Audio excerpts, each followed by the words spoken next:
When Darwin's theory of natural selection boomed in the late 19th century, many scientists became fascinated with genes.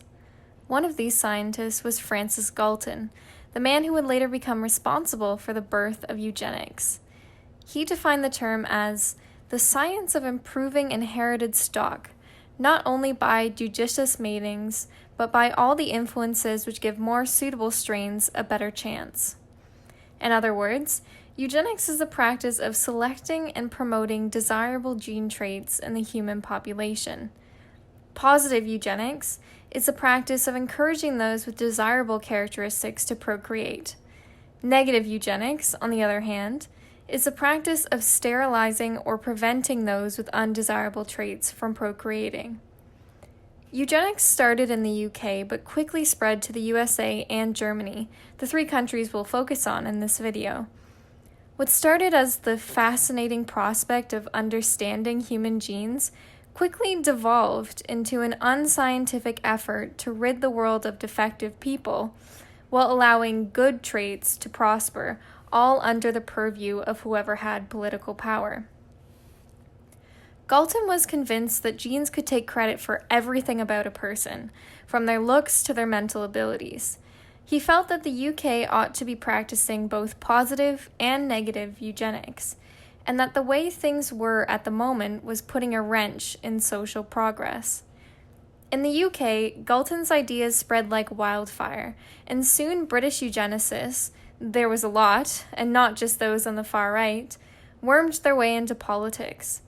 In 1896, the National Association for the Care and Control of the Feeble-Minded was created to ensure the lifetime segregation of disabled people.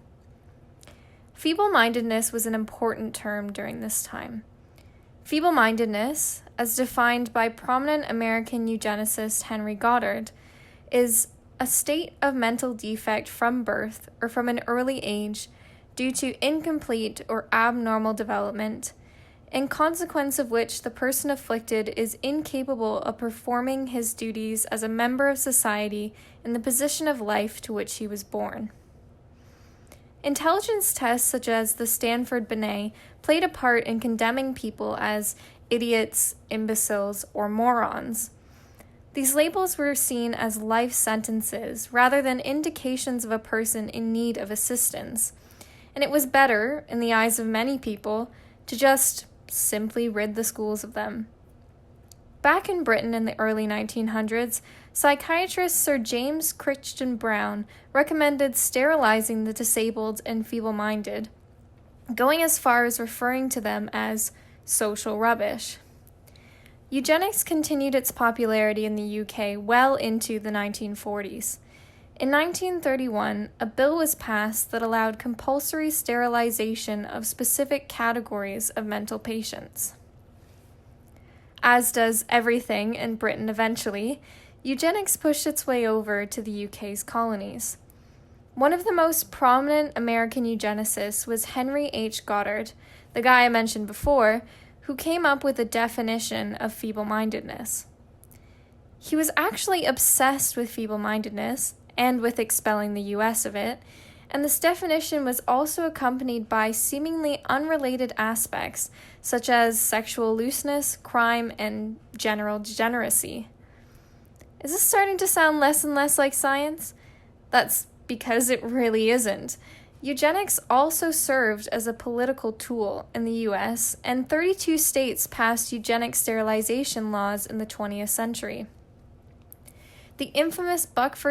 Bell Supreme Court case, which involved a feeble-minded patient named Carrie Buck, who was up for sterilization, was responsible for legalizing forced sterilization in the US.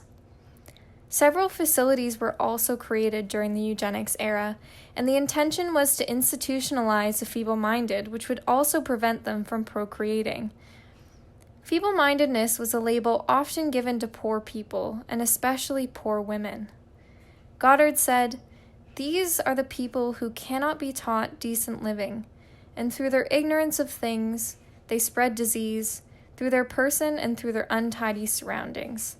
They are thus a menace to public health as well as to morals." It seemed more as though Goddard was suggesting that these people do not deserve to reproduce because they have traits that society particularly does not like, rather than actually addressing disability or mental illness.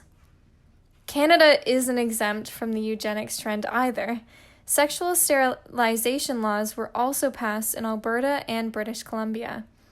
Indigenous people were large targets for these laws, and even after they were repealed in the 70s, Indigenous people were being coerced into sterilization, and this coercion continued into the 21st century. A near-perfect example of the inevitable and dangerous marriage of politics and eugenics is Nazi Germany.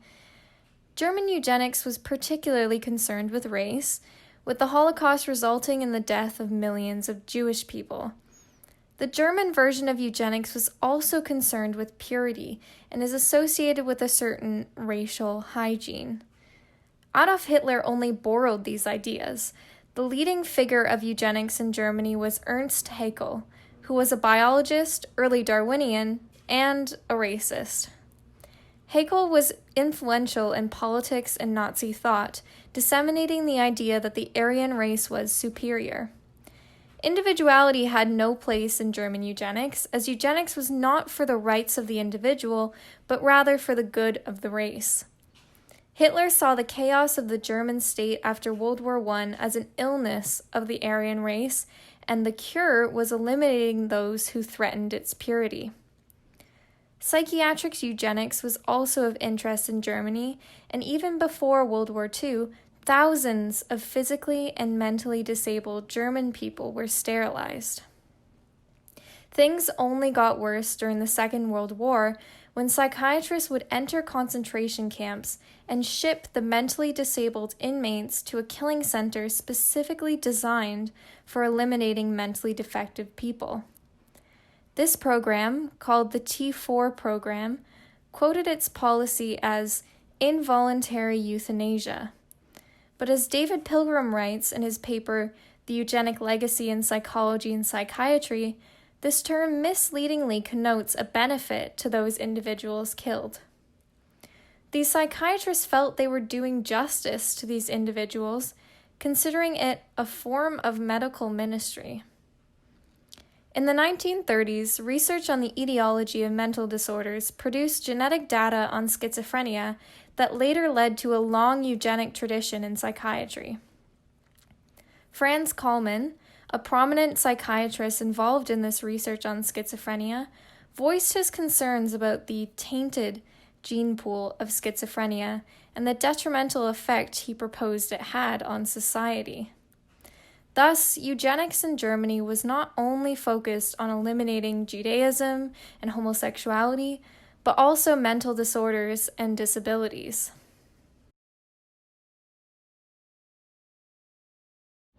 As any good psychology student knows, genes are not the entire story. A person's environment can have a considerable impact on their mind. The people who were deemed feeble-minded were probably not born that way, but their environment had a negative impact on them. Things like low SES can lead to poor mental health, increased criminality, and a swath of other issues. We also need to recognize the people who were deemed feeble-minded were probably not mentally deficient at all, but the white, upper-class, privileged eugenicists were fighting against their real enemy here, poverty. They just couldn't have the lower ranks infiltrating the upper ranks. We also need to consider that this is not a science of eugenics when you take social factors into account. Great, okay, we've established that. But guys, listen up. Eugenics is not completely a thing of the past. ICE facilities are allegedly sterilizing women in the US. Uyghurs are being sterilized in China. So we need to consider that, the past may not be so far behind us. It actually might just be right around the corner. Eugenics feels like a distant memory to us now, but like I said, we still need to talk about it.